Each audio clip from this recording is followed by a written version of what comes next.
இன்றைக்கி செவ்வாய்க்கிழமை தைப்பூசம் அன்னைக்கு காலையில் ஒரு 5 மணிக்கெல்லாம் எந்திரிச்சாச்சு. எந்திரிச்சு ரெஃப்ரெஷ் ஆகிட்டு அடுத்தடுத்த வேலைகள் எல்லாமே பார்க்க ஸ்டார்ட் பண்ணிட்டேன். இன்றைக்கி வெத்தலை தீபம் 6 to 7 ஹோரை டைமில் போட்டுடலாம் அப்படின்னு சொல்லிட்டு அதுக்கு உண்டான வேலைகள் தான் பார்த்துட்ருந்தேன்.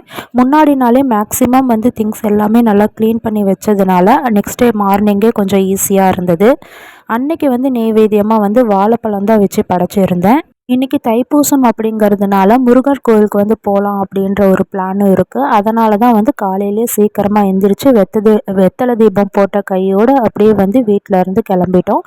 எங்கே போனோம் அப்படிங்கிறது நெக்ஸ்ட்டு வீடியோ வரும், கண்டிப்பாக மிஸ் பண்ணாமல் பாருங்கள். அன்றைக்கி ஆஸ் யூஷுவல் அதே மாதிரி சர்க்கோண வடிவில் கோலம் போட்டுட்டு பூவெல்லாம் வச்சு வெத்தலைக்கு பூ போட்டு எல்லாமே வச்சு விட்டுட்டு வெத்தலை தீபம் சூப்பராக 6 to 7 ஹோரை டைமில் ஏற்றி விற்றுட்டேன்.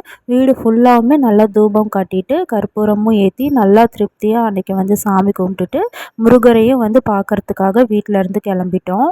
இந்த வீடியோ பிடிச்சிருந்தா ஒரு லைக் கொடுத்துட்டு மறக்காமல் சப்ஸ்கிரைப் பண்ணிக்கோங்க. தேங்க்யூ.